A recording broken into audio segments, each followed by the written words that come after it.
हाल ही में हरियाणा की social media influencer और यूट्यूबर ज्योति मल्होत्रा को पाकिस्तान के लिए कथित जासूसी के आरोप में गिरफ्तार किया गया है। यह मामला देश की सुरक्षा एजेंसियों के लिए एक गंभीर चुनौती बन गया है, जो न केवल ज्योति के कथित आरोपों को उजागर करता है, बल्कि सोशल मीडिया के प्रभाव और दुरुपयोग पर भी सवाल उठाता है। राष्ट्रीय जांच एजेंसी, खुफिया ब्यूरो और हरियाणा पुलिस के संयुक्त टीम द्वारा की जा रही पूछताछ में हर रोज नए और चौंकाने वाले खुलासे हो रहे हैं। ज्योति, जो अपने यूट्यूब चैनल ट्रैवल विद जो के लिए जानी जाती थी, इस समय हिसार पुलिस की 5 दिन की रिमांड पर हैं। उनकी गिरफ्तारी के बाद से उनके डिजिटल उपकरणों की फॉरेंसिक जांच और अन्य सबूतों ने उनके पाकिस्तानी खुफिया एजेंटों के साथ गहरे संबंधों का खुलासा किया है। ज्योति मल्होत्रा 33 वर्षीय यात्रा ब्लॉगर को 16 मई 2025 को हिसार के न्यू एग्रेसन एक्सटेंशन से गिरफ्तार किया गया था। उन पर ऑफिशियल सीक्रेट्स एक्ट 1923 और भारतीय न्याय संहिता की धाराओं 3, 4 और 5 के तहत आरोप लगाए गए हैं। जांच एजेंसियों का दावा है कि ज्योति 2023 से पाकिस्तानी खुफिया एजेंटों के संपर्क में थी, जब उन्होंने पहली बार बैसाखी उत्सव के लिए पाकिस्तान का दौरा किया था। इस दौरान उनकी मुलाकात पाकिस्तानी उच्चायोग के कर्मचारी एहसान उर रहीम से हुई थी। शुरुआत में ज्योति ने दावा किया कि उनकी दानिश के साथ केवल औपचारिक बातचीत हुई थी। हालांकि उनके डिजिटल उपकरणों की फॉरेंसिक जांच ने एक अलग कहानी बयां की। जांच में पता चला कि ज्योति और दानिश के बीच नियमित और निजी बातें होती थीं, जिसमें ज्योति ने कथित तौर पर संवेदनशील जानकारी साझा की थी। इतना ही नहीं, ज्योति ने अपने मोबाइल फोन से दानिश के साथ चैट्स को जानबूझकर डिलीट करने की कोशिश की, जिसे जांच एजेंसियों ने डिजिटल फॉरेंसिक के जरिए पुनर्प्राप्त किया। इन चैट्स में कथित तौर पर ऐसी सामग्री थी जो जासूसी गतिविधियों से संबंधित हो सकती थी।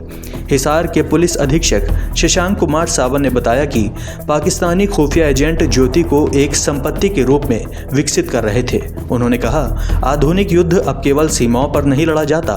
हमने पाया है कि पाकिस्तानी खुफिया एजेंट सोशल मीडिया इन्फ्लुएंसरों को अपनी कहानियों को बढ़ावा देने के लिए भर्ती कर रहे हैं। ज्योति, जिनके यूट्यूब चैनल पर 3.87 लाख सब्सक्राइबर्स और इंस्टाग्राम पर 1.33 लाख फॉलोवर्स हैं, ने कथित तौर पर पाकिस्तान की सकारात्मक छवि प्रस्तुत करने के लिए अपने मंच का उपयोग किया। जांच में यह भी सामने आया कि ज्योति ने 2023 में अपनी पहली पाकिस्तान यात्रा के बाद से कई बार वहां का दौरा किया था। उनकी डायरी, जो पुलिस ने बरामद की, में उनकी 10 दिवसीय पाकिस्तानी यात्रा के अनुभवों का जिक्र है। एक डायरी प्रविष्टि में उन्होंने लिखा, पाकिस्तान के 10 दिवसीय दौरे के बाद आज मैं अपने देश भारत लौट आई हूँ। हमें नहीं पता कि सीमाओं की दूरी कब तक रहेगी, लेकिन दिलों की शिकायतें खत्म हो जाएं। हम सब एक ही ज़मीन, एक ही मिट्टी के हैं। ज्योति की वित्तीय और यात्रा गतिविधियों की भी गहन जांच की जा रही है। पुलिस के अनुसार उनकी आय उनके बार बार विदेशी दौरों को उचित नहीं ठहराती। ज्योति ने न केवल पाकिस्तान बल्कि चीन और बांग्लादेश की यात्राएं भी की थी, और उनकी एक प्रस्तावित बांग्लादेश यात्रा की वीज़ा आवेदन पत्र भी बरामद किया गया है। जांच एजेंसियां यह पता लगाने की कोशिश कर रही हैं कि क्या ये यात्राएं किसी समन्वित जासूसी नेटवर्क का हिस्सा थीं। ज्योति की गिरफ्तारी पिछले 2 हफ्तों में पंजाब, हरियाणा और उत्तर प्रदेश में 12 लोगों की गिरफ्तारी का हिस्सा है, जिन पर पाकिस्तान से जुड़े जासूसी नेटवर्क में शामिल होने का आरोप है।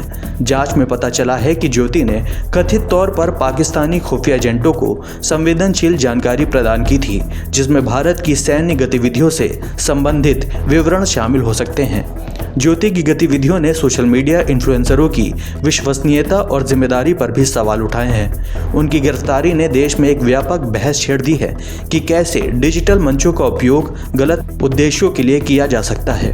ज्योति ने पूछताछ के दौरान दावा किया कि उन्हें उनके स्वतंत्र भाषण के लिए निशाना बनाया जा रहा है, लेकिन जांच एजेंसियों का कहना है कि उनके पास पर्याप्त सबूत हैं जो उनकी जासूसी गतिविधियों की ओर इशारा करते हैं। यह मामला न केवल ज्योति मल्होत्रा के व्यक्तिगत कार्यों तक सीमित है, बल्कि यह एक बड़े जासूसी नेटवर्क की ओर इशारा करता है, जो भारत की राष्ट्रीय सुरक्षा के लिए खतरा हो सकता है। जांच एजेंसियां अब ज्योति के अन्य सोशल मीडिया इन्फ्लुएंसरों के साथ संबंधों की भी जांच कर रही हैं, जिनका संपर्क पाकिस्तानी खुफिया एजेंटों से हो सकता है। ज्योति मल्होत्रा का मामला देश की सुरक्षा और डिजिटल युग में सूचना के प्रसार की जटिलताओं को उजागर करता है। जैसे जैसे जांच आगे बढ़ रही है, यह देखना बाकी है कि क्या और खुलासे सामने आएंगे जो इस जासूसी नेटवर्क की गहराई को और उजागर करेंगे।